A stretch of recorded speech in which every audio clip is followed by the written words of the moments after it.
This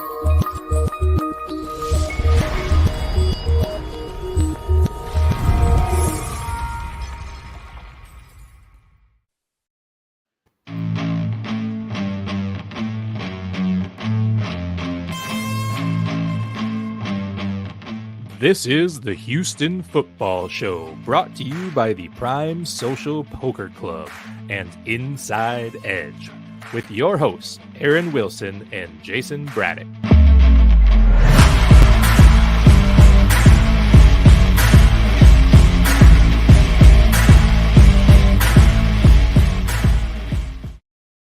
Welcome into the Houston Football Show. I'm Jayson Braddock, and along with me, as always, is Pro Football Network's NFL Insider, and here locally in Houston, KPRC2 and Sports Talk 790's Texans Insider. Aaron, been a fun day in sports. We get to check any, non-football games today. I did see the ninth inning, so yeah, I watched Jordan Alvarez's game-winning home run. So yeah, I saw that. I watched his interview. Thought that was cool. So yeah, we cut that on really just at the end, and I was working and took a little break to watch the ninth inning. So yeah, that was cool. Go Astros. Yeah, amazing comeback there. Just had a feeling the whole time they would come back. I didn't know it'd be in dramatic fashion like that. Postseason baseball, fun to watch. But we know why you're here. You're here to talk year-round Texans football. We do it once a week, every Tuesday, 8 p.m. Central Time. iLogic Media, Jonathan Dangerco and Mark Larson producing for us here. We always thankful for having those guys behind the scene. But let's get right into it. Aaron, Texans get their first week. Always great to get that win going into the bye. I'm sure the Texans have regret over how those first four games unfolded. Wish to come out with a couple more wins, but with the parity in the league, they're still in the hunt, specifically there in the AFC South, I should be more specific with. But there were positives to take away from this game. I want to jump in there with this first win. Davis Mills, no turnovers, sacked only once for the second time in 3 games. I think that's big. And really, Mills didn't have those overthrows and sells that we had seen in the first couple weeks. Couple misses coming from pressure, Rex slipping out of the break, different things like that. What did you think from Davis Mills in this game?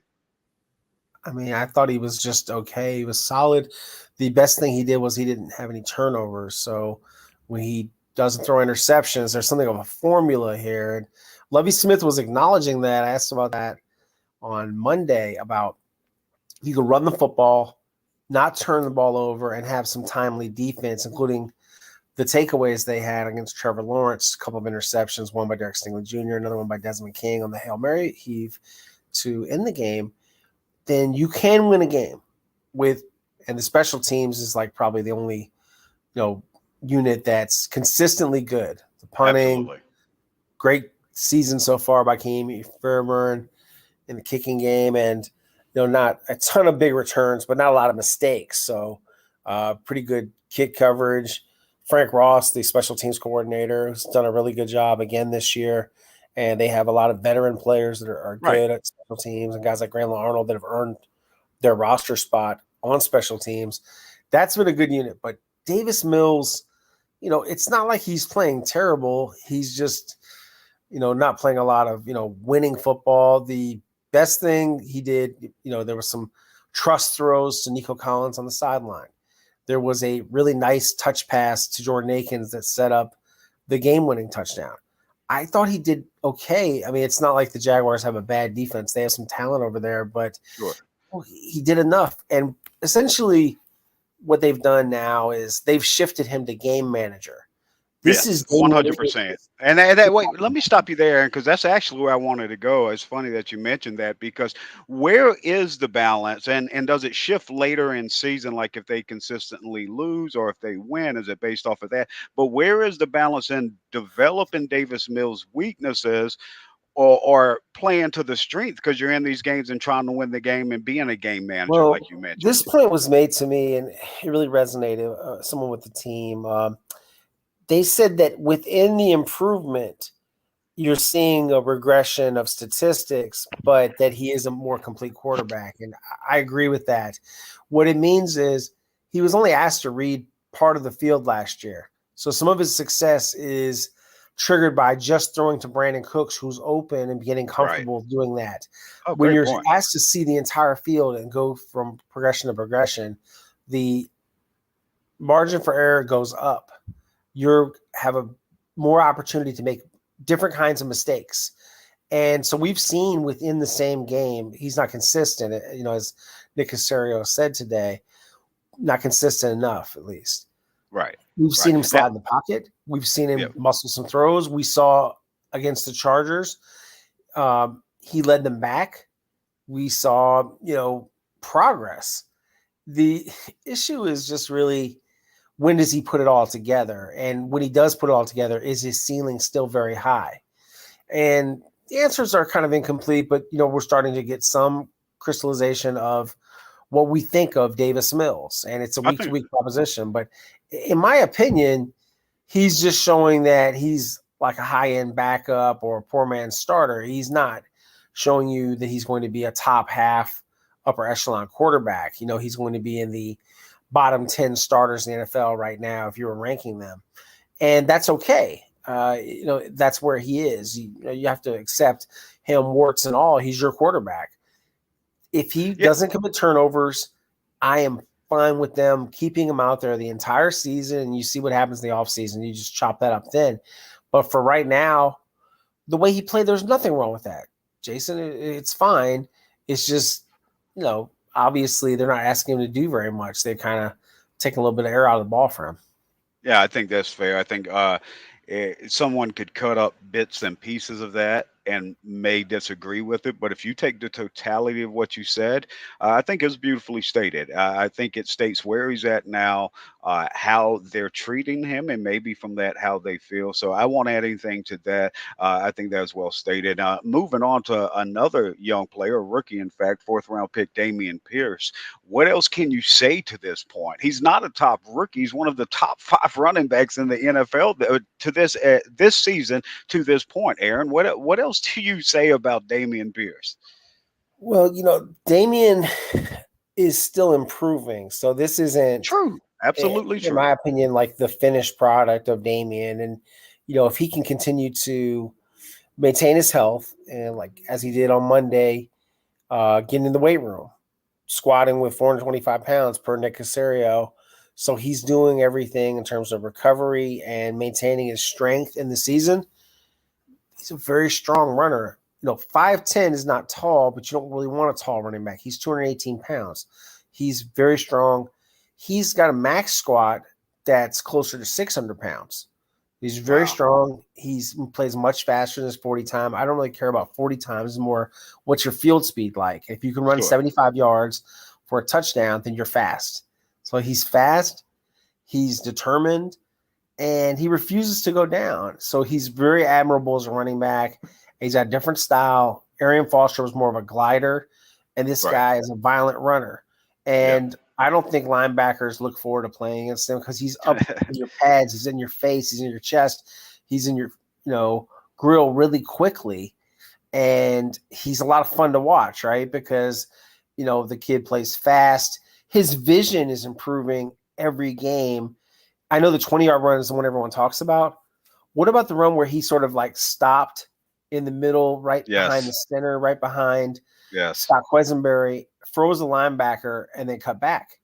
Oh, he got skinny. Yeah, and he does that real well. Cool, he'll squat behind there, cut on a dime, burst through a hole. Know exactly what you're talking about. He gets skinny through there and makes guys miss, breaks some tackles.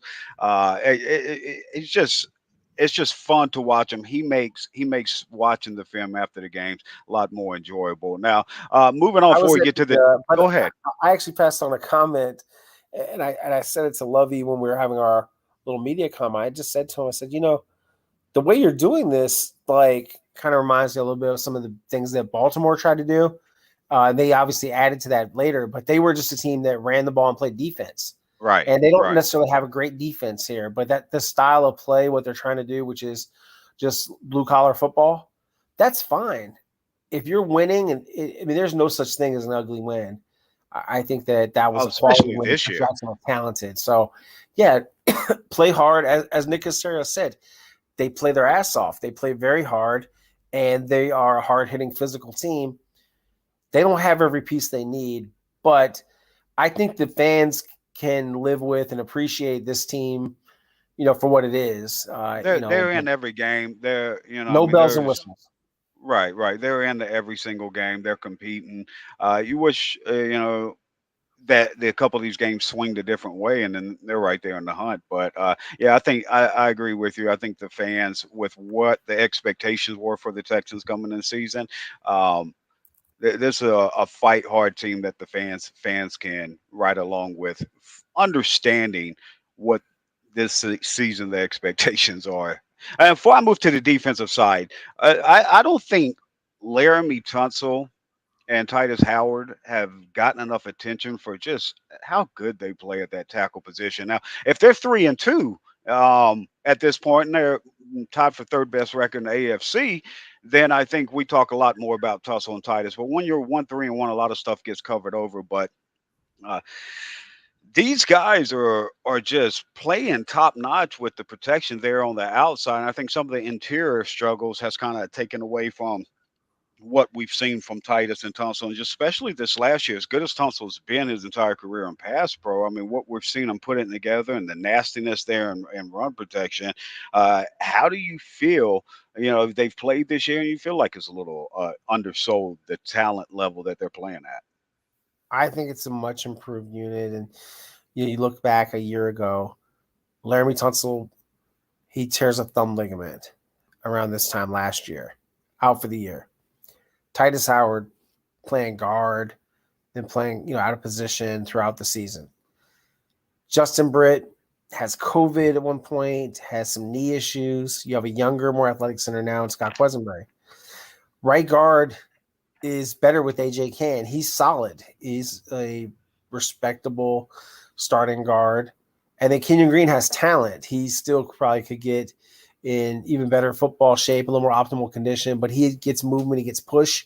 He makes some mistakes, and he also makes a lot of good blocks, and he learns a lot from Laramie Tunsil. Laramie Tunsil is a Pro Bowl tackle. That's why he makes $22 million a year. And nice. I think Titus Howard at right tackle is really natural. That's a good spot for him. He's powerful. He deserves a second contract, in my opinion. We'll see, if they can see eye to eye on a deal at some point. I think he's definitely a candidate for that. They've got him secured for next year already on the 5th-year option. Maybe they'll play it out. We'll see. And, overall, it's a good group. They have decent backups with Charlie Heck and Justin McCray. So they've got a little bit of depth. And they also got Jimmy Morrissey. I think the line is better, and they seem to really have been bought into George Warhop, the offensive line coach, and his teaching. And we see this usually Thursday or Friday.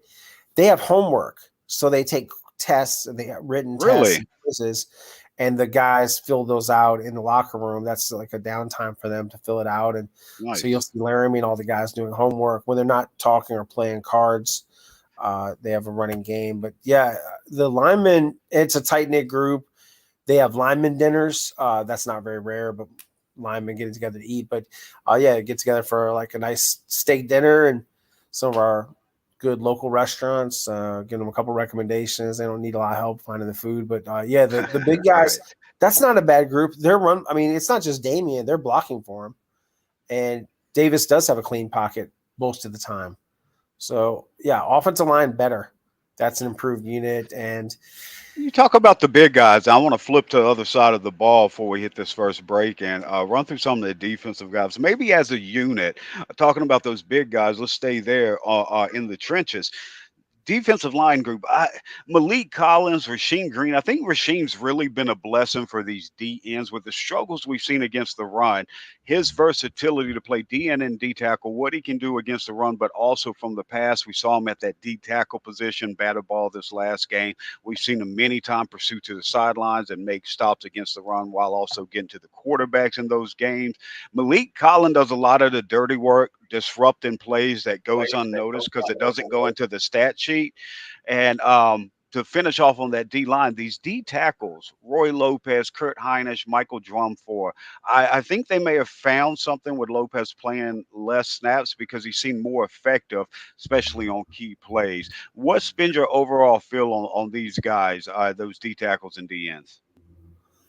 My overall feeling is, I agree with you, the Rasheem at 6'4", 279, gives him a bigger defensive end than John Grenard, Jerry Hughes, so he is a physical presence, and he's a good pass rusher. And then Jerry Hughes has got 4 sacks. He's off to a really good start to the season. John Grenard had to miss his pass game with kind of a sprained ankle. Wasn't Sure. real good on it last Friday. That was the only practice he tried. So they decided to sit him out. Wise move. He can get healthy after the bye week, get ready for the Raiders game. And inside Malik Collins, the production hasn't quite been where it was last year. And, he's rested every Wednesday. They're managing a knee injury for him. And I just don't think he's 100% right now. I think So that's a great point because a lot of times, Aaron, when players go out there and play, even if you see them on the injury report all week, if you're out there, we consider they're out there, I guess, as fans and media for the most part. So I think it's a great, conscious point to make that this guy's less than 100%. But I still like some of the disruptions he's had there. Do you have any final thoughts on that D line group before we move to the linebackers? there have been some good snaps from Kurt Heinisch, who Yes. was, one of their impressive guys in the preseason, and Michael Especially that Dwumfour. 4th and 1. Yep, and Dwumfour plays well too. Those guys are tough inside, and Thomas Booker was inactive this past game, but he's given them some rush. He's a talented player, so they actually have some defensive line depth, which I don't feel like they had as much of last year. So it's gotten better, and they've got quality starters in Jerry Hughes and John Grenard. And they also have Mario Addison back, and Mario played a lot of Right. snaps, and I thought he was still shedding rust, but you could see he was fast Absolutely. up the Yeah, you field. see the speed, the burst, absolutely. Yeah, no, I think he adds something. I know like he hadn't made a lot of plays because he's just Right. gotten out there, but I would keep an eye on him for more. I think he's going to keep contributing. Yeah, that's more than fair. That linebacker group here on the defense, couple guys, Christian Kirksey, Garrett Wallow, Neville Hewitt, Reeves Maben. We saw a healthy rotation of all 3 linebacker spots, whether they're in base 4-3 or when they're in their nickel package there. To me, and I like what Wallow did dropping in the zone, some other things he did. He had a really good game. But a lot of times, I think they're rotating these guys in and keeping them fresh. We saw some benefit to that from this last game. Do you think that'll be the formula going forward, or are they just trying to patch this up, weaknesses and strengths through games until they get Christian Harris back up to speed and a part of those top 3 linebackers? I think they're at a point now where they are going to think about how do they go forward with. I think Christian Kirksey is not going anywhere as the Mike. He's the defensive captain. Kamu's probably, played a little less well than he has. And then I think there's been, some moments. This was Garrett's first good game of the year. He had the ankle injury, and now he's healthy. So we saw him nearly intercept a pass. We saw a really good tackle for loss. He's instinctive. And I think he's a little bit of a cut above Blake Cashman, who had been ahead of him when he was hurt and had the concussion. So you always hate to see someone lose their job because of an injury, but that could happen with Cashman with the way that Wallow just played. For Christian Harris, they've got to – obviously they eventually want to have him in the starting lineup. And I could see – not predicting this, but I could see it happening if Kamu doesn't pick it up, where you eventually have Christian Harris, Garrett Wallow, and Christian Kirksey, and that maybe that's their best 3. Yeah, But I they like don't where play you the I like third you where guy you're that headed with much. that. Yeah, I mean, and if they have to do it, they'll do it. But I think that, he's going to have to play the way he did last year when he was making a lot of off the ball tackle for losses. And right now, he's not making all of those plays. He had a couple of good plays this past game. I thought he played better than he had in previous weeks.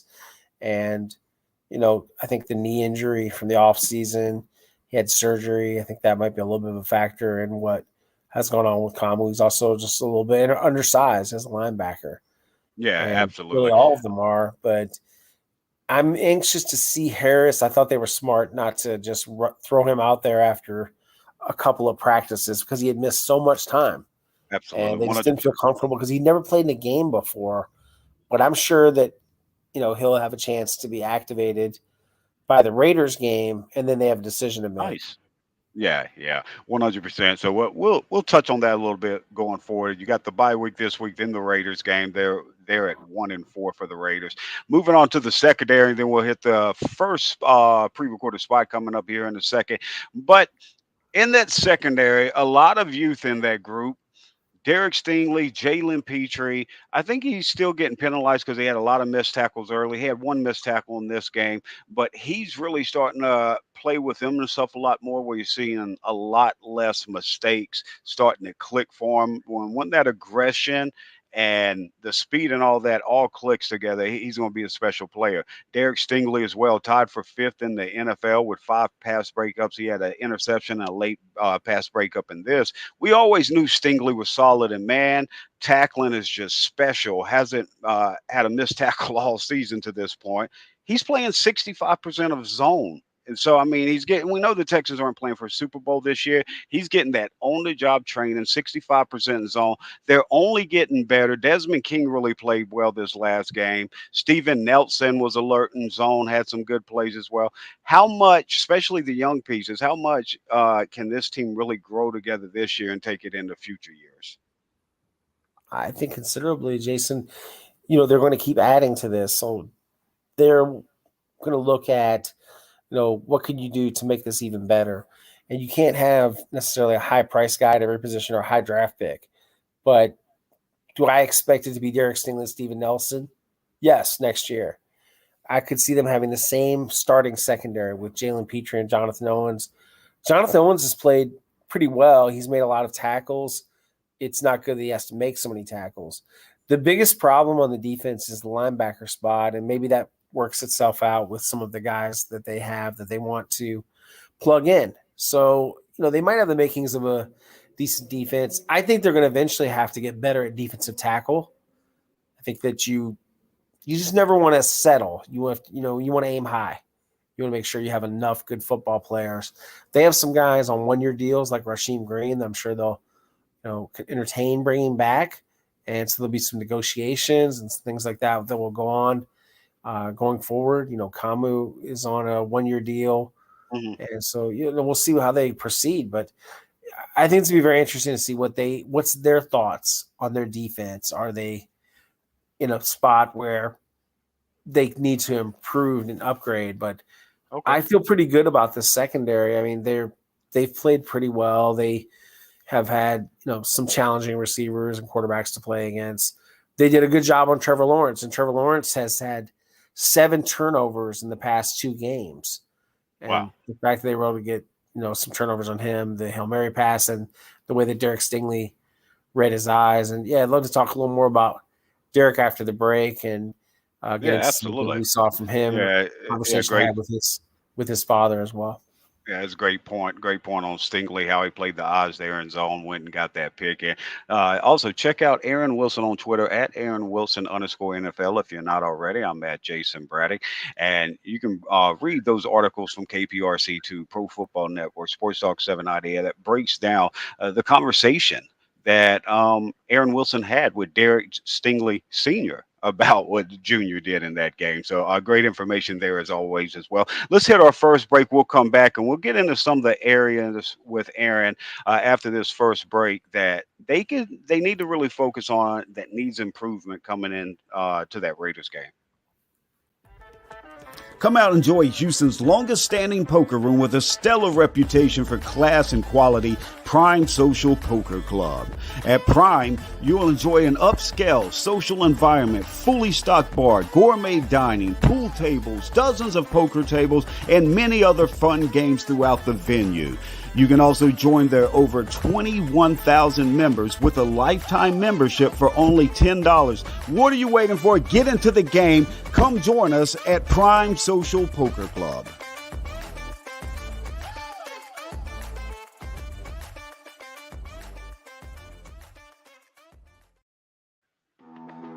Inside Edge was founded over 30 years ago as a data and analytics provider for Major League Baseball clubs. If you've seen the movie Moneyball, then you know Inside Edge. They were part of the data and analytics revolution in professional sports. Fans can now have access to the same insights and analytics used by pro teams for free at myinsideedge.com. My Inside Edge is a destination for sports bettors and daily fantasy players where they can find matchup-specific insights and projections to help make informed betting and fantasy decisions. Again, that's myinsideedge.com.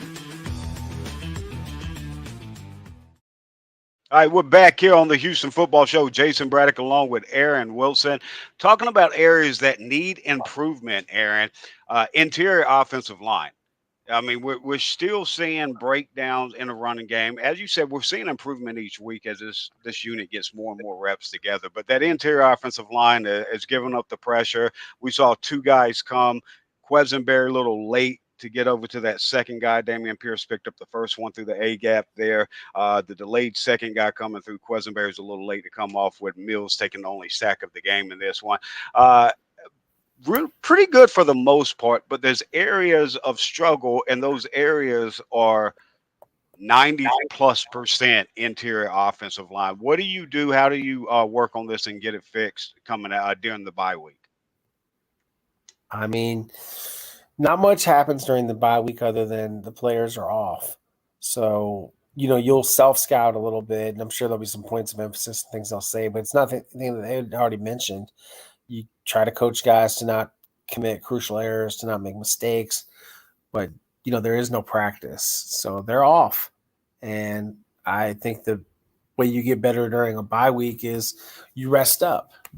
But, yeah, I don't see any actual coaching points that you can make because you're not around the guys. So most guys go on a trip, they take time off, and it's a really early bye. It's not really great timing for the bye, but they're also a pretty healthy team, so it doesn't really hurt them. They're going to have a long run with no weeks off. So Sure.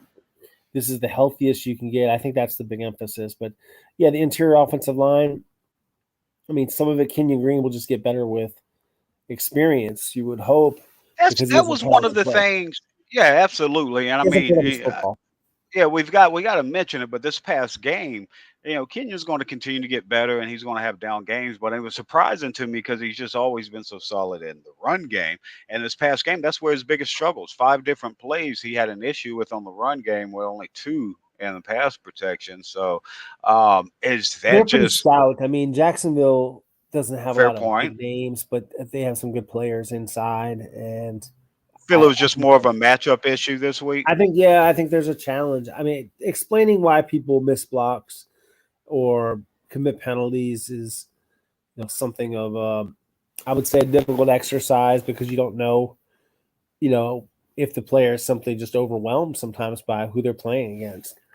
And sometimes there are mental errors. But, with Kenyon Green, I don't think he's struggling as much as, he's just not very consistent, completely well-conditioned athlete yet. But gotcha. I think he can get there. He's really young. He came out of school early. I believe he's 21 or 22 years old. So, he's a baby. I mean, he's a young football player. He'll get better. Yeah, absolutely. Now, one of the guys, you're talking about some of the mental mistakes and different things players make. Philip Dorsett, at this point during the bye, you talk about them not being around, well, the first week, obviously, of the bye, but then that second week you come back for preparation for the Raiders. During that first week of the bye, and they're looking over the rosters and self-scouting, does Phillips Dorsett roster spot come in question? He's got 1 catch for 15 yards on 4 targets, and to this point, he's made more costly mistakes by a large margin than he has a positive impact. I mean, the drop passes, the penalties, the missed blocks that killed a couple runs. I mean, his holding call, Aaron, it made it 1st and 20 there late in the game until Travion Walker bailed him out with the 3rd and 20 roughing the passer. They've got 4 young receivers on practice squad.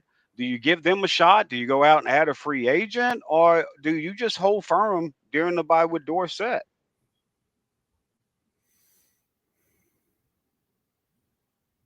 Aaron? Yeah. I'm sorry, I couldn't hear your question.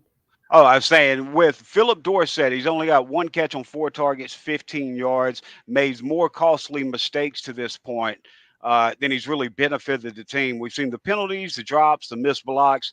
I was reminding you about the holding call he had that made it 1st and 20 when Trayvon came back, the number one pick in the draft, roughed Davis Mills on 3rd and 20. If he doesn't do that and the Jags go on and win that, Texans punt there and the Jags, let's say, go on and win it, we're talking about Dorsett costing him. They've costing him. He's costing the team so much at this point, more than he has a positive impact. Is his roster spot in jeopardy during the bye? I haven't heard at all that they were going to make a move at wide receiver. No. So I don't anticipate that. They did make some other moves on the line. So Casey McDermott, former Jaguars offensive guard, University of Miami, has joined the practice squad. And they've also, make sure I don't mess up his name here. Micah Treadway. Micah Treadway, formerly of the Chicago Bears, 6'4", 308, undrafted from University of Minnesota, also played at Notre Dame.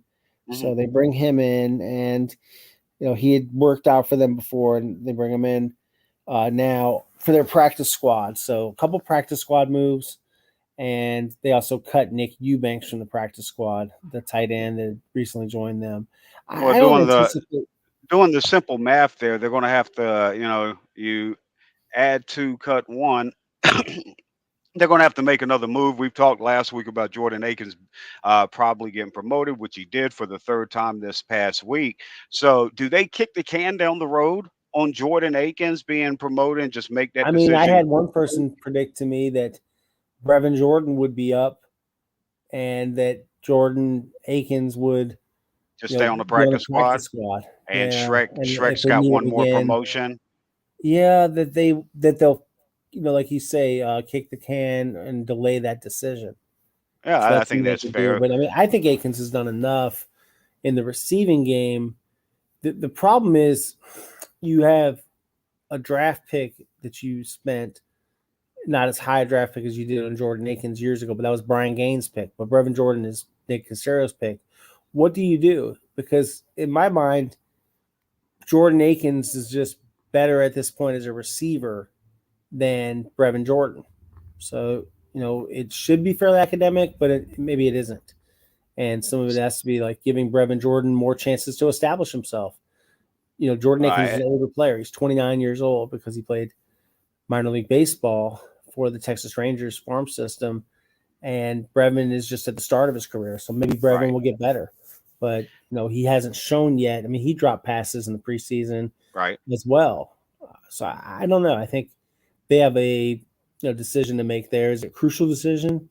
Every decision is pretty important when your margin for error is so small. You barely can win these games. They just won their first one, and maybe they can beat Vegas, maybe they can't. They don't seem to match up well with some of the things that the Raiders have, but we'll see. That's why they play the games. They've got several roster moves coming up. So I think Jordan Akins, you kick it down the road a little bit. Come back. Yeah, so, Christian Harris. Things beyond Christian Harris. There's at least, I would say, 3 to 4 moves coming up. Yeah, because when we look at that and let's project it, Tavier Thomas, and that's another one. It makes sense to hold him out. I think he's probably ready to go. And this is just me projecting, not Aaron reporting anything. But, just me reading tea leaves. I think if they needed him this week, he could come up and play. I think he probably, if they needed him last week, come up and play. But to do that, you'd have to cut somebody. And I think they like what they've got at that position. So you get a little extra roster spot with Tavier staying there, and you can buy some time with the 21-day window before you have to activate them. So, again, just with the Jordan Akins, I think they're doing some roster Olympics flexibility here, kicking the can down the road a little bit on a couple players. Christian Harris, though, to go back to him, do you think he has a chance to be promoted for this Raiders game? Yes. Yes, I do think that will happen. Oh, that'll be awesome. Seeing Christian here in the third round pick. Everyone's excited to see him. And they need that speed. I understand he's going to make, some mistakes, have some bumps. Compare it to Jalen Petrie. As great as he's been, we've seen the missed tackles in other areas he's going to improve. It's going to happen for these rookies. It's going to happen for Christian Harris. But at this point, I'd like to see that speed added to the defense. Now, let's play a little game of cut 2 or 3, Aaron. So projecting Christian Harris. And let's say they kick it on Jordan Akins, but maybe Tavier Thomas they bring back. Who's those bottom of the rosters guys? They've got 11 guys active on the D line now. Is there a possible cut there? And we talked about Well, Dorsett. there's Jake Hansen. I mean, you could swap Would out you? That's Hansen for interesting. Harris. I didn't think you would go there with Hansen, but I had a note in case you did because I was curious. They've carried him and he's been active for 5 weeks. I mean, he Outside of played Garrett for Wallow, Lovey. yeah, He a plays couple well on snaps. special teams. He also played for Lovey Smith in Illinois. So Yeah, and he played a couple snaps in this game as well there on the defense to get him in the he's mix. not a bad player, but I mean, you wouldn't want to. Would you risk losing him? Well, no, I mean, I'm not saying you're going to lose them for Christian Harris, but I if think you you got could clear 11 waivers and sign with the practice squad. I mean, there's. So you do feel okay. That's kind of where I'm getting at. Do you feel like they feel safe enough? You can't that feel he like could be a move? so attached to this roster when The you're young one guys, thing. but could you with the young guys? I understand you're not going to feel attached to the vets, the older guys. No, bottom of the I roster. appreciate what you're saying. I think Jake is worth keeping. My point is just that Not as you valuable. You can't have so many guys that aren't contributing on the 53 man. You've got to Fair point. have more guys that are capable of playing a major role, and that's what you ideally want to have. And as far as other spots, But does a switch get made at some point with this DB, season? I there? mean, you have some flexibility. I mean, you could cut Braylon Gideon? Arnold. You could do a lot of things. There's some other DBs you could let go of to get, Tavier back on the roster. Tavier makes them a better defense and a better football team. Yeah, that's how I feel as well. He's better up on the It's roster. a missing Understand? piece. He's kind of a glue guy. Yeah. I think that you talk about tackling. Yes. He's one of the best tacklers on the defense. So And they haven't played a lot of dime. Defense. They haven't played a lot of dime. So if you bring Tavier back with the way Desmond King's going, I mean, put him out there with your safeties. There's your dime package. I mean, they had an entire drive against Jacksonville. The entire drive was nickel. I mean, yeah, you're in sub package, but there's no mix up. There's no dime. And if they activate Tavier Thomas, I think we see a little bit more of a mix with some dime in there as well. So, yeah, it makes sense to get Tavier up as soon as possible. Damone Harris, they've got 11 active on D-line. Philip Dorsett, they got 4 on the practice squad and 4 others active. He would make sense to me, and Isaac Gideon. But there's a couple I'm just kicking around. Jake Hansen, I kind of wanted to get after that with you because I was curious if you felt like he would be safe to the practice squad. Because if you get to some point, let's say they lose the next 2 games, and you're sitting there and it looks like, all right, we're just playing for development this season. At that point, your future linebackers are Garrett Wallow, Christian Harris, and at that point, trying to kick the tires on Jake Hansen in season would make sense. So I guess that was my concern, but you feel like he would be safe to that point and would survive the practice squad, and also to add to that, Braylon Arnold as well? I mean, it's hard to predict that not knowing what the True. other teams think. So Yeah, that's true. I couldn't really venture a guess, but I think these are chances that you have to take. You can't get squeamish about the roster, and Nick Caserio won't. He'll make the tough calls he has to make and do everything he can to make some changes. You never know. There could be injured reserve. There could be other guys he can get off the team. He does have a tight cap situation, so every time he puts someone injured reserve and then has to replace them on the roster, so that's always tough. All right. I better get running. Jayson, good to talk to you. I look forward to talking to you next week. We're going to talk about the Raiders game. Absolutely. Take care, and appreciate your time as always. And I got to shoot you your $10 Starbucks gift card after you successfully predicted. Absolutely. And you got my Chick-fil-A one, right? Oh, I absolutely did. Because the Raising Cane's, I would have to mail you the gift card. No, it's no worries. I got the Chick-fil-A and we'll enjoyed it that day. We'll think of something fun for Vegas, and I'm going to Vegas for the game. So we'll think of nice. something. All right, that sounds buddy. good. Aaron Wilson, you take care, buddy.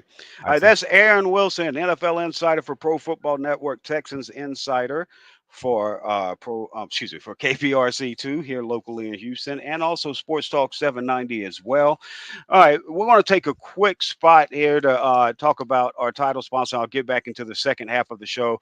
Want to break down different things, what's coming up after the bye, and some second half fixes for the defense and offense as well. Please keep it locked here. But first, let me tell you about Prime Social Poker Club. This is Houston's longest standing poker room with a stellar reputation for class and quality. It's an upscale environment. It's got a fully stocked bar, gourmet dining, pool tables, dozens of poker table every other Friday. Like, I'll be out there this Friday. It's a bye week, so I'm gonna go out there this Friday, and I'll jump on the stream, the live stream with Reese, and we'll talk about it. You can see the games played. If you can't make it out there, watch the stream at Prime.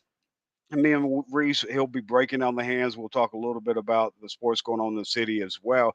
But you can see how the hands play out, just as if you're watching the World Series of Poker, with the percentages there, what outs remain, everything else. So if you're a student of the game, there's some extra little added reps you can get there at the house, on your lunch break at the job. Check us out. I go out there every other Friday with Prime Social Poker Club. You should be going out there all the time. 7801 Westheimer here locally. They've got some great tournaments coming up. They've always got their nightly tournaments and daily tournaments as well to go along with their cash games. Whether it's Pot Limit Omaha or Texas No Limit Hold'em, you can get into your game there. We've got some big announcements coming up. We're planning something next month. I don't want to announce it now until we finalize it, but next month we plan to do something with them. Houston Football Show out there at Prime Social Poker Club. 781 Westheimer. Go check it out. All right, let's jump back into it. Second part of the show. I want to look ahead a little bit.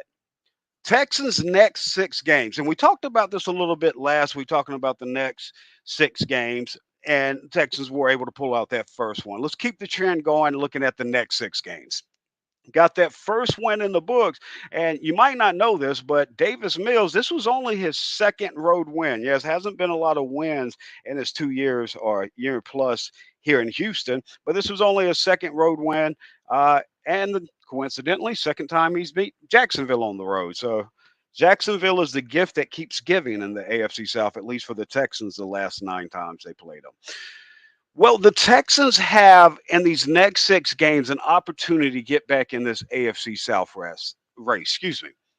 This might sound crazy to you. I know people talking about tanking and all this, but it's not insane to think that the first 4 games of the season, the Texans could have easily won 2 of that. Whether you're talking Colts, Broncos, Bears, or even the Chargers with the comeback falling short. Throw out any one you want to. All I need you to get on board with is that they win 2 of those first 4.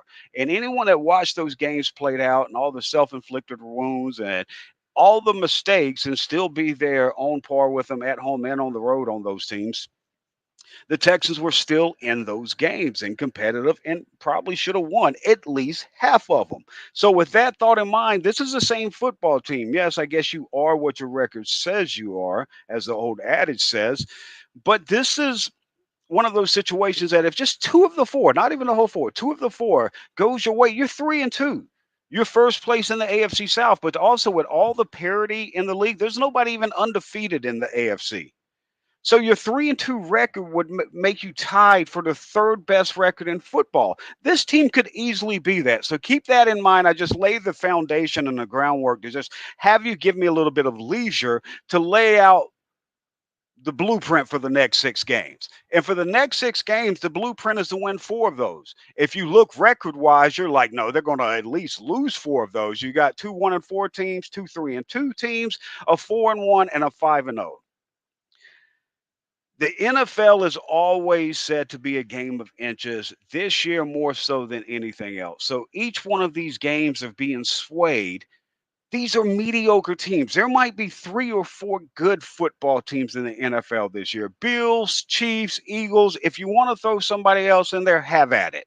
There's nobody I'm banging the table for saying, yeah, this is one of the elite teams.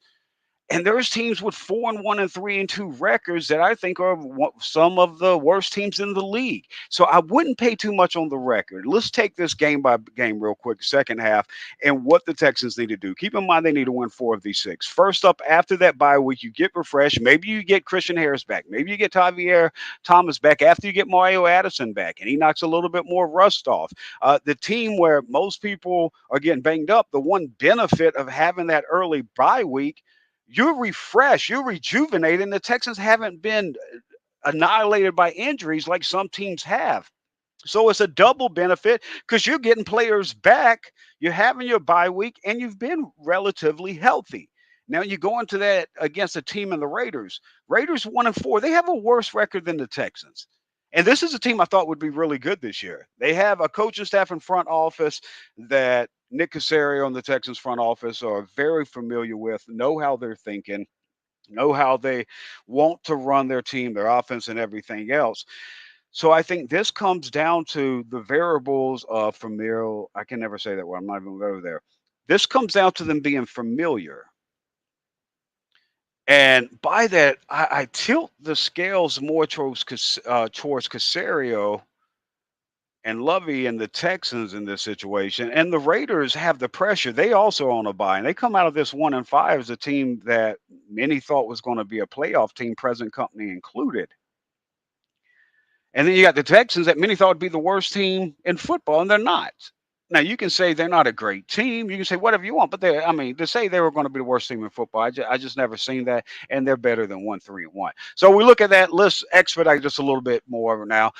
Texans, Raiders, 1-4. It is on the road. We know Davis Mills does struggle on the road. He did just beat a Jaguars team on the road, though, but both his road wins in his career are against the Jacksonville, so maybe that's just that Jacksonville Duval blessing. Lots of talent on those Raiders teams, but they keep finding ways to lose the games. And the Texans have kept getting a gift horse the first 4 weeks, but they just instead of looking it in the mouth, put a gun at it and shot it in the mouth or shot it right in the head dead those first 4 games. Game 5, they took those blessings when the Jaguars were making similar mistakes, and they didn't counter them, and they won the turnover battles. This might surprise you. We talked going into the season, the identity for the Texans is the successful running game, eating up the clock, defense that's tight in the red zone, throwing down the seams to tight ends, which we haven't seen enough of. I'll get into that in the second half fixes for the offense. And but this team is who we thought they were, but they just keep shooting the gift horse in the mouth, so to speak. This Raiders team, they can beat them, even though it's on the road. And Davis Mills has played poorly throughout his short career on the road. But this is one the Texans know they have to have, especially with the Titans following up that next week. And I think the Raiders, just like all the other teams with different injuries, dumb penalties, and mistakes, they've given the Texans opportunities not only to stay in these games, but actually win them. I think the Raiders might do it, and they may have already done it. No matter what you think about the Devontae Adams shove, and I refuse to call it Shovegate. No more adding gates to just anything and making it a thing. I've banned that officially, 2022. Copyright Ricky Bobby Inc. So my thing is that you look at this, you look at these situations that teams keep blessing them, and the Raiders have blessed them with possibly already with the Devontae Adams shove.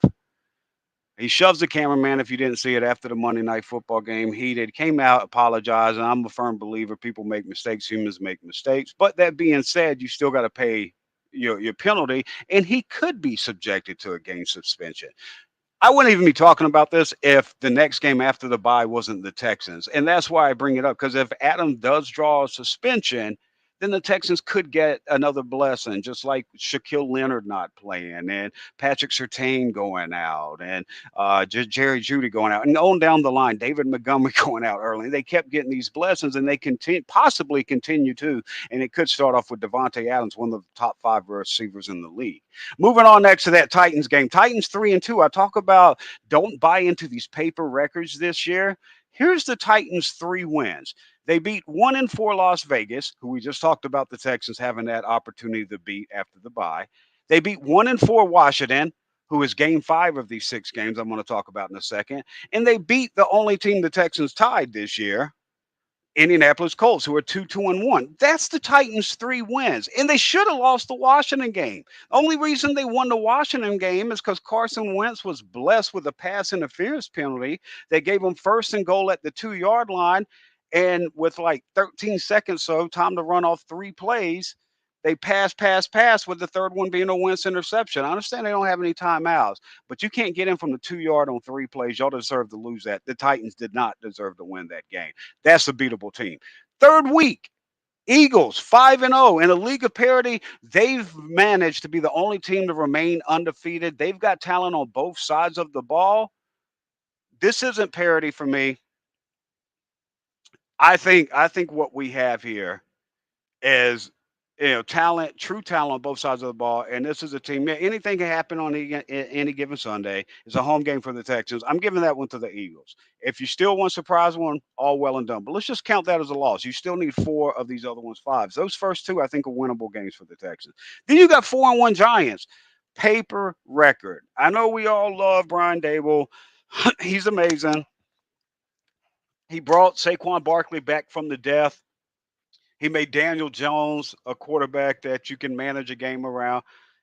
I'm not buying the 4-1 start. Congrats on it. I'm not buying it. If Houston can stop Saquon Barkley, and that's if he's still healthy. I mean, we see all the injuries happen around the league. I hate injuries. Knock on wood. Hope Barkley stays healthy, along with all players. That being said, we know his injury history, and we see all the players dropping every year because of 17-game season, 3-game preseason. Players aren't even playing in the preseason. You got new coaches. You got new offenses. You don't have time to install it. You're spending the first 4 or 5 weeks learning on the fly.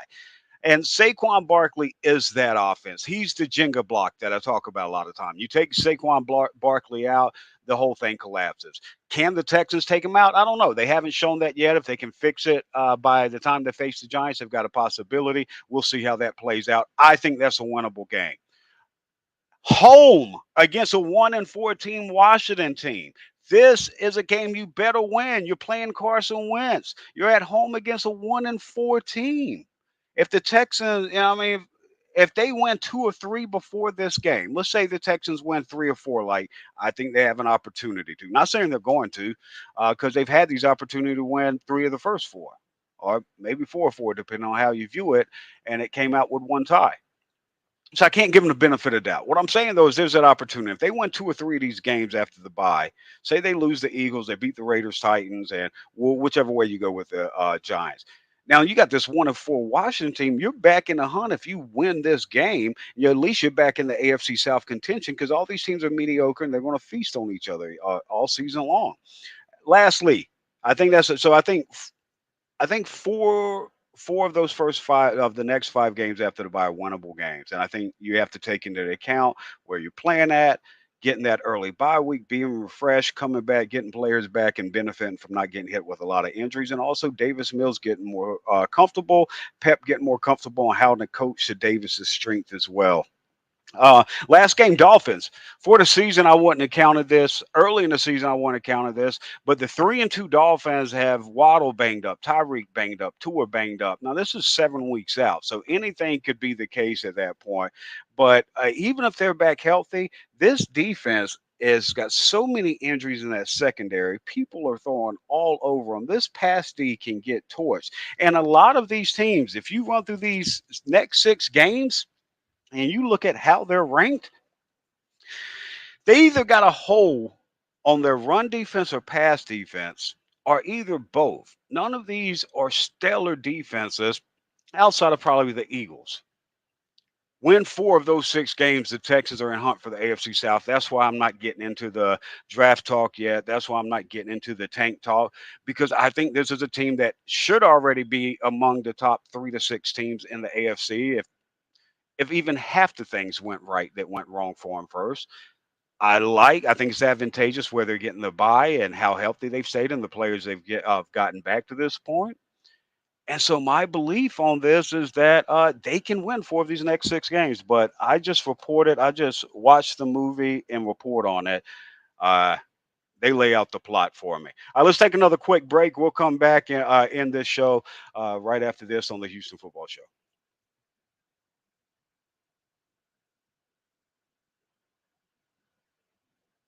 All right, and I'm going to tell you about the Inside Edge, one of our title sponsors, Inside Edge. And if you haven't heard us talk about Inside Edge, or if you're not following me on Twitter at Jayson Braddock, and also you probably already follow him, but just in case, at Aaron Wilson _ NFL on Twitter. If you haven't seen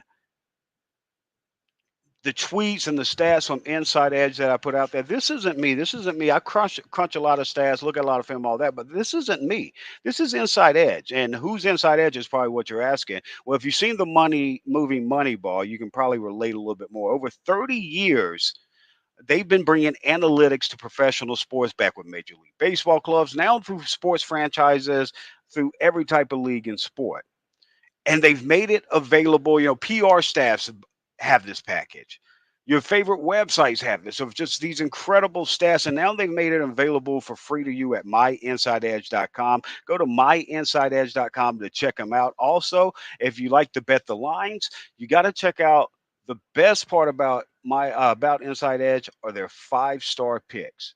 Last year, NFL season, they went 34-14, a 71% hit rate last year. And you get one of these picks if you want to dab your toe in just a little bit, see what if it's all what it's cracked up to be. $20 for the one pick. But let me go and tell you, if you're looking for the deal of the lifetime, get the entire season of picks for only $149. Entire season of 5-star picks from Inside Edge for only $149.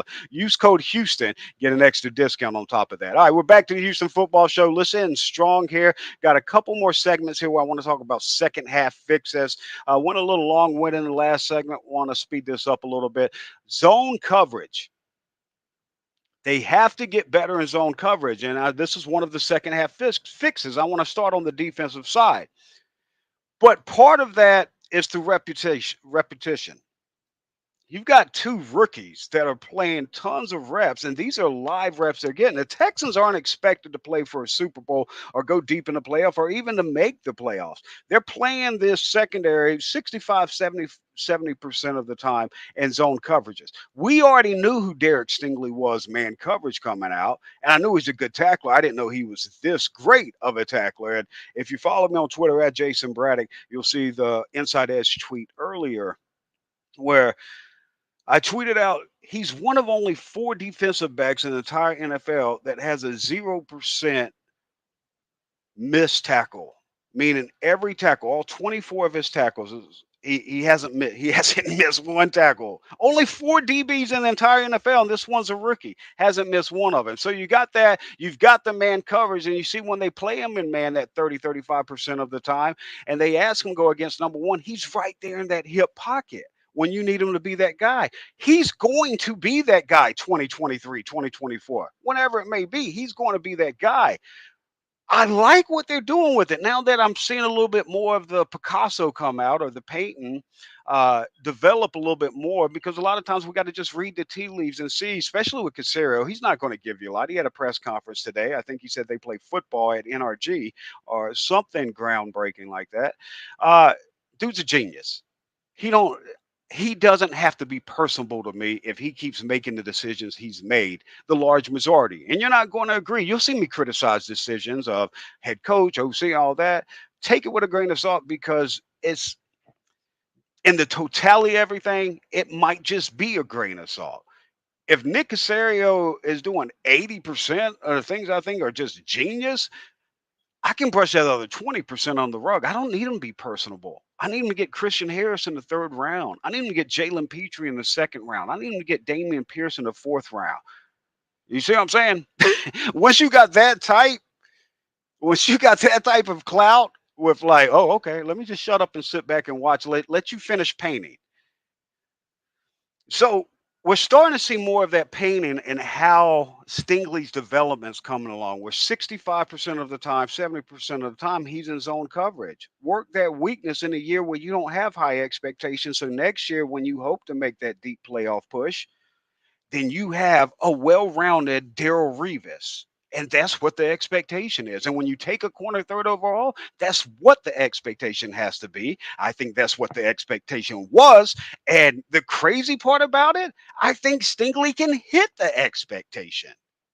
We'll get more to that. Let's continue to see the zone developing. But he showed 2 plays this past week that really showed him like, it's starting to click. One was the interception there in the end zone. Aaron talked about him looking and seeing Trevor Lawrence's eye. Right before that, he's in zone. He's off to the side. He knows his tight, restricted area. Somebody's got to be around. He looks for a man in the area, locates him, immediately turns back to Lawrence, reads his eye, then gets in a position for the pick.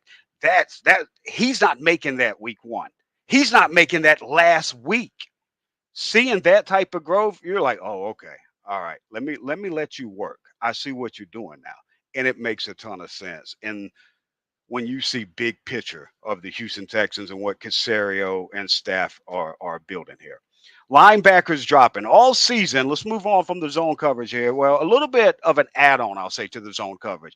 All season, when the Texans defense holds the opposing offense to a 2nd and long, 3rd and long, what do quarterbacks do? Especially vet quarterbacks. Now, the Texans caught a little bit of a blessing getting Justin Fields, Russell Wilson struggling, Matt Ryan struggling for part of it. The quarterback playing Trevor Lawrence, obviously, as well this past week. They've caught a blessing with not getting that Aaron Rodgers, Tom Brady, vet guy that can just, all right, you're playing this soft zone, you're giving too big of a window, pop, pop, pop.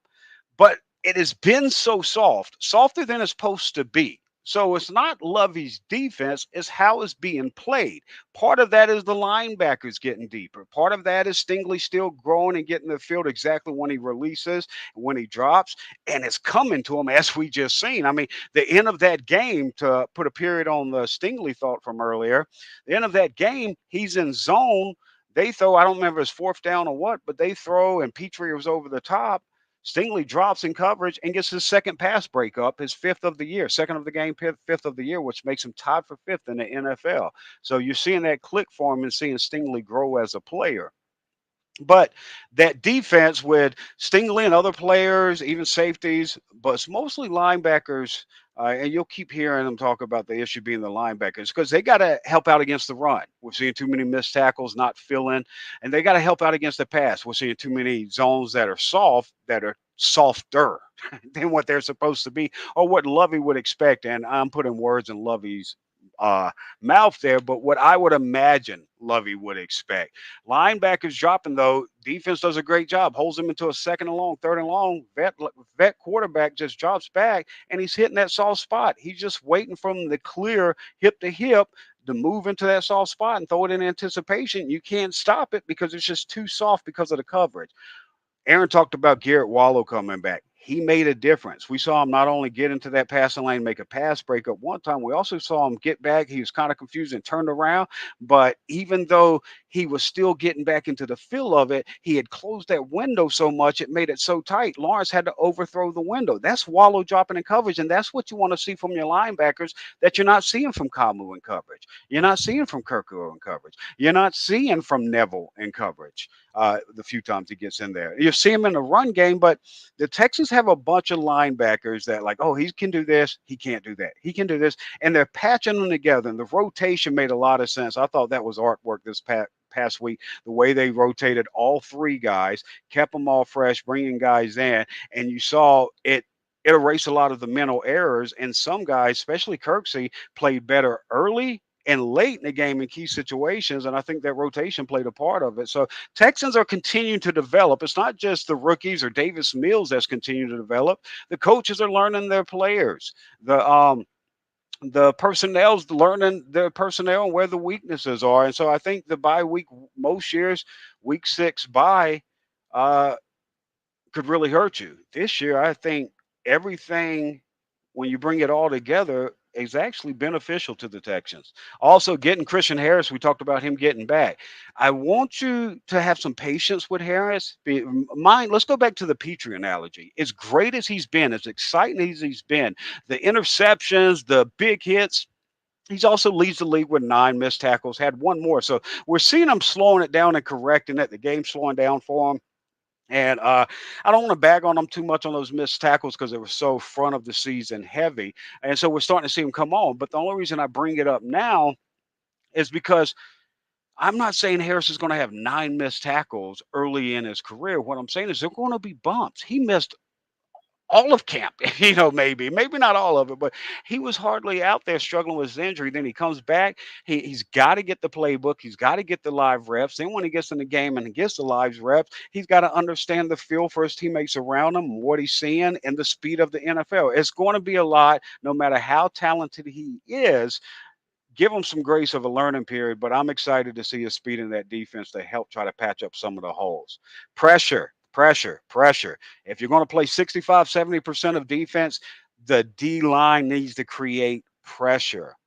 This Texas defense, I mean, they're not getting there to the quarterback at the rate like you'd want to. Addison, I know he's knocking rust off. Hughes showed well early in the season, but this past game, it was late in the game when they come down and pinched the pocket that both of them went on a play. Outside of that, you really didn't see them. They were stonewalled for most of the game. Rasheem Green is the guy making the impact in the running game. He's the one getting in on D tackle and sub packages. I mean, on passing situations, third downs. He's kicking in on D tackle and batting balls and stopping running plays. He's been pivotal. They have to get Grenard back, and I know you got the bye coming up. Aaron said he should be back after the bye for that Raiders, if I'm not mistaken. I don't want to misquote him on that, but he should be coming back after the bye as well. You need Grenard, and you need somebody else. You need somebody consistently get after the quarterback if you're going to run zone 65, 70% of the time, because you need the pressure. You need to move the quarterback off of the point,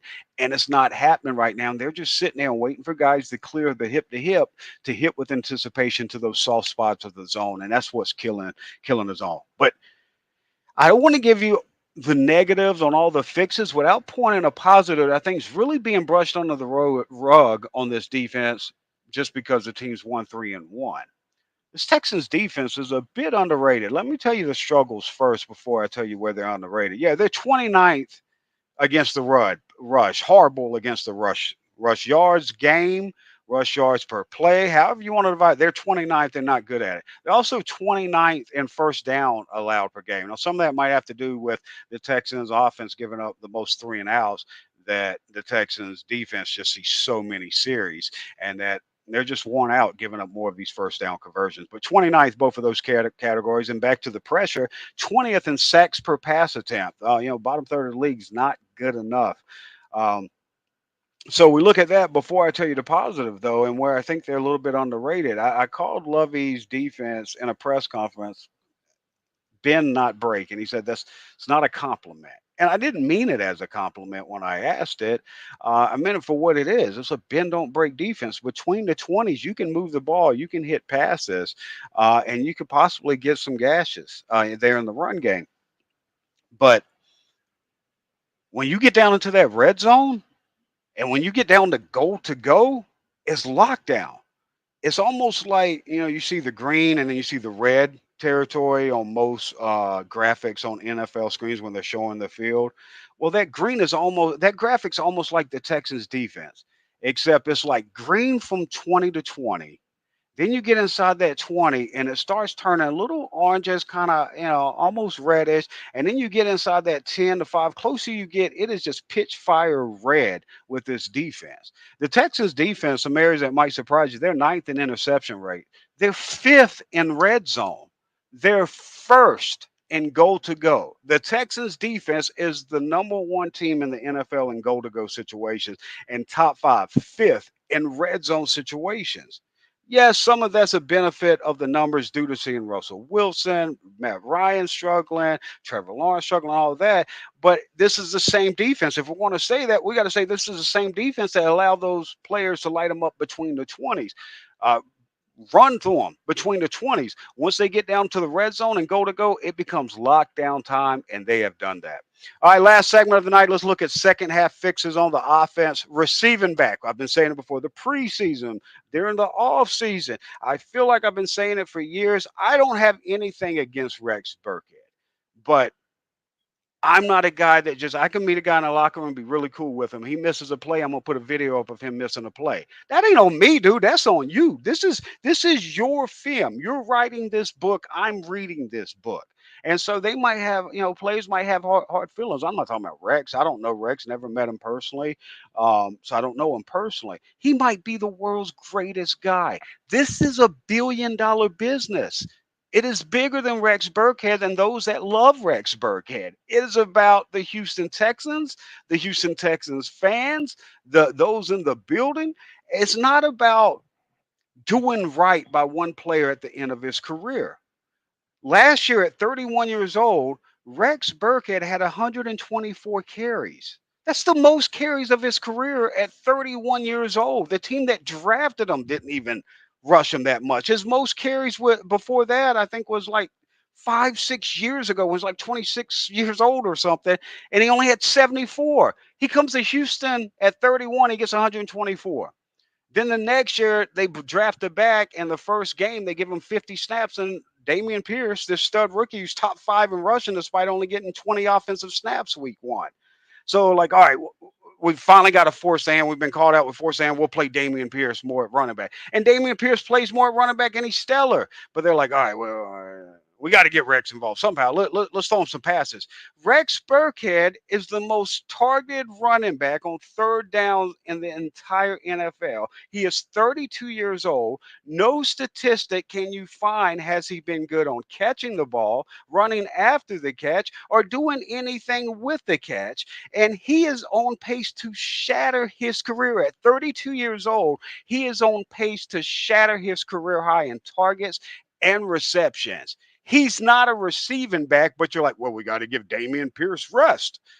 No. You're setting up that storyline. You knew you needed a receiving back before the season. And Damien's a rookie. He has done things well in the receiving game, but he has to be more consistent. He's not catching some of these balls cleanly. He's not getting it and ripping it right after he catches it. So I understand why you want to go with a guy that you can definitely know is going to pluck it and go. And I understand in that situation, when you forced your hand, why Rex would get that. But if you're talking about 5 weeks into the season, Rex Burkhead is your receiving back role. He's your Austin Eckler catching out the backfield. He's your Darren Sproles. He's your Alvin Kamara or anybody else that is a young receiving back that has a receiving role that you would consider to have the most targets as a running back on third down, the most critical point of the game. John Elway used to say NFL quarterbacks get paid for what they do on third down. The Texans are trying to find out if they have a franchise guy in Davis Mills and he is struggling no more so than on third down among the league's worst. Because he's struggling on third down, it's leading the defense to playing more reps and they're getting worn down. Where does this domino effect start from? That third down conversion rate? Give him a damn back that's a receiving back and not Rex Burkhead. This is crazy that we're in week 5. Week 5 is over, headed into week 6 into your bye, and still discussing this. Don't get mad at me for telling you this is some stupid stuff. Explain it, and I will back off. But there's no explanation. If you want to give him, like Rex had a great run this last game, backed up in the end zone. I think it was like a 3rd and 7. He comes in the hole, got a guy face to face, gives him the shake, makes him miss, gets a first down. Rex was fresh. You want to give him 1 to 2 carries, 1 to 2 targets in a passing game? Have at it. Y'all can talk about it, Sunday's off season, but you remember when I brought you to Houston and I let you get the most carries of your career your first year, and I let you get the most receptions the second year and made you one of the most top receiving backs. That was crazy. I did it to the whole city and made all of Houston Texans fans and media watch it. Oh, that was crazy. I can't believe I did that. Cut it out. This is football. In a game of inches, in games where if you won 2 of those first 4, you're the 3rd best team in the AFC. You blew it. It's on you. You played Rex Burkhead 50 snaps. Casario, Lovey, Pep, I don't care who it is. Somebody's making that decision. Own it. You played him 50 snaps. And the guy you drafted in the 4th round is actually a really good running back. You only played 20. And even though you held him back in the first 5 weeks and only played him 20 snaps week 1, he's top 5 in the NFL in rushing. How do you justify that decision in hindsight when everybody beforehand was telling you it was dumb? So these decisions You can't say, well, let up on it. It's happening. No, no, no. These decisions, there has to be a consequence. There has to be another. You can't go into the bye week and know this is an issue and still come out the bye and sell it as like, well, there's nothing we could do. It's not like we have a couple running backs on the practice squad. It's not like we have Dare on the active roster that could actually possibly catch a ball out the backfield. It's not like we can go sign anybody off a 31 other practice squad. It's not like we could sign a free agent. You could get a receiving back literally from anywhere. The whole thing of why you don't draft a running back early is because you can get these guys, especially guys who are just one role specific guys, not a 3-down back, a guy that's going to just catch out the backfield. Maybe you get lucky and find a guy who can catch out the backfield and block out the backfield.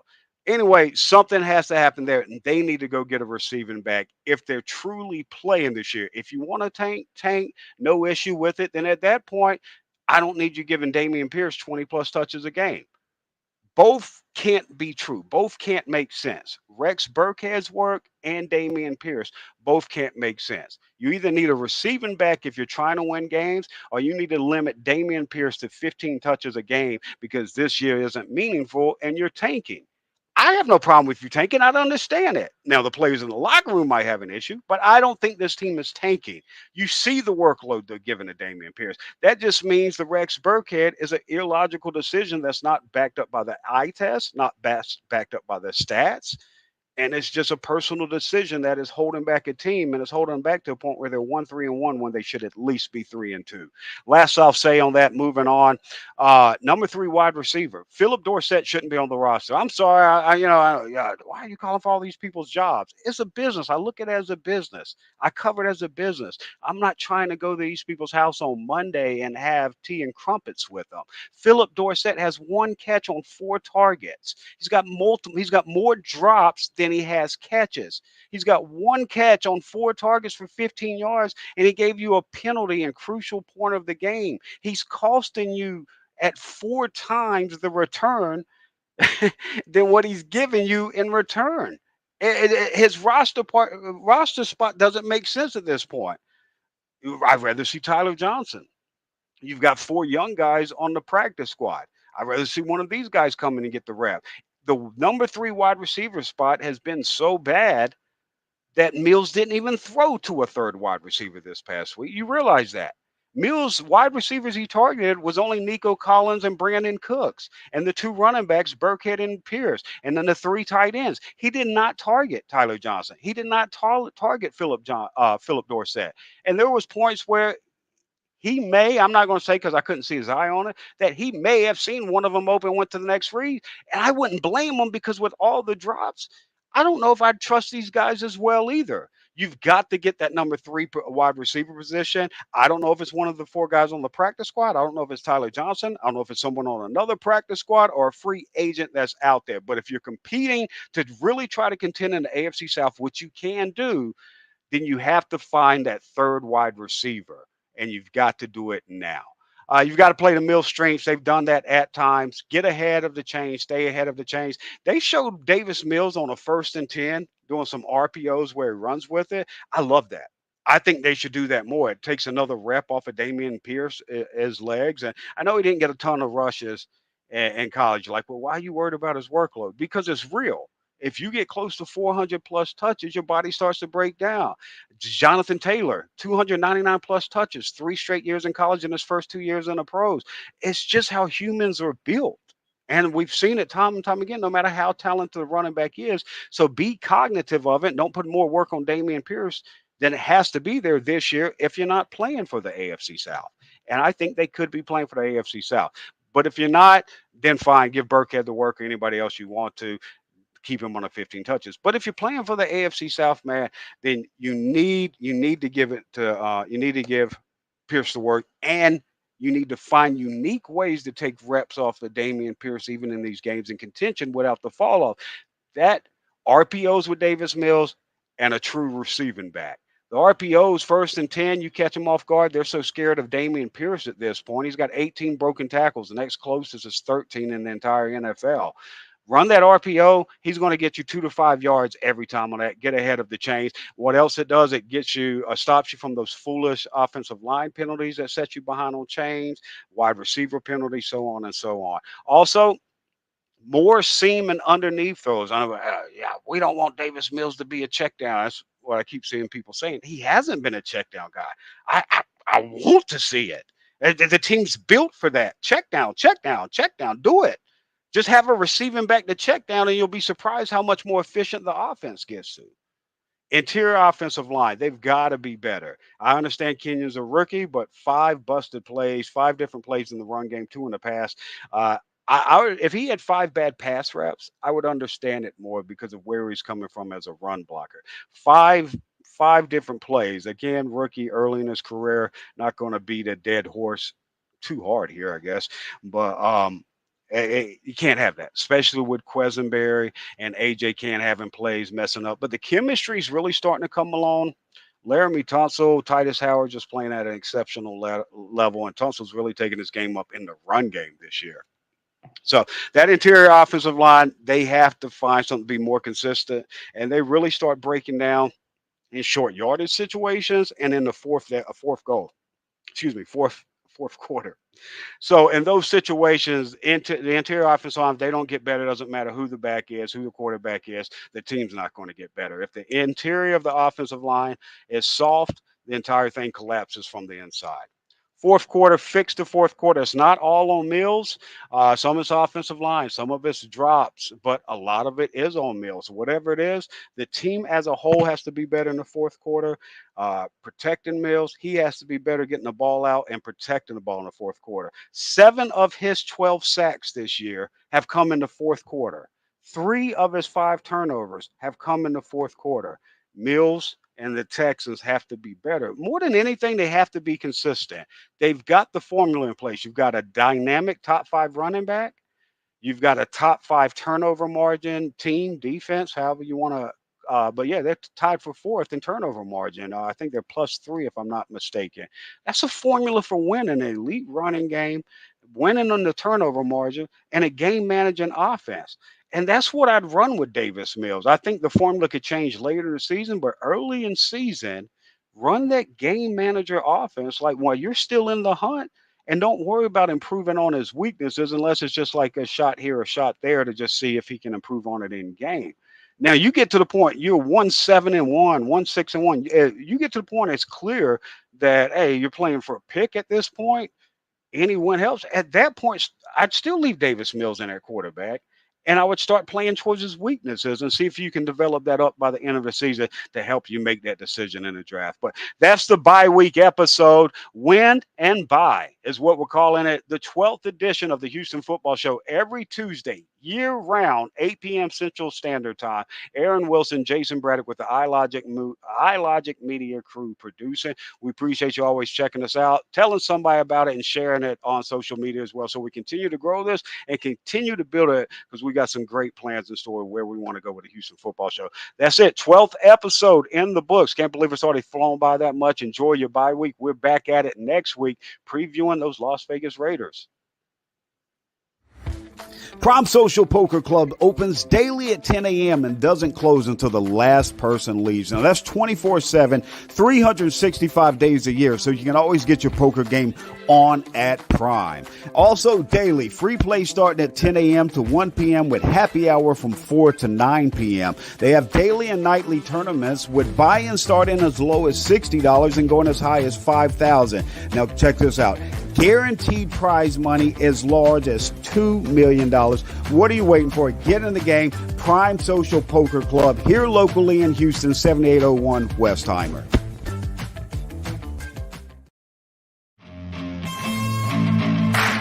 This has been the Houston Football Show, brought to you by Prime Social Poker Club and Inside Edge.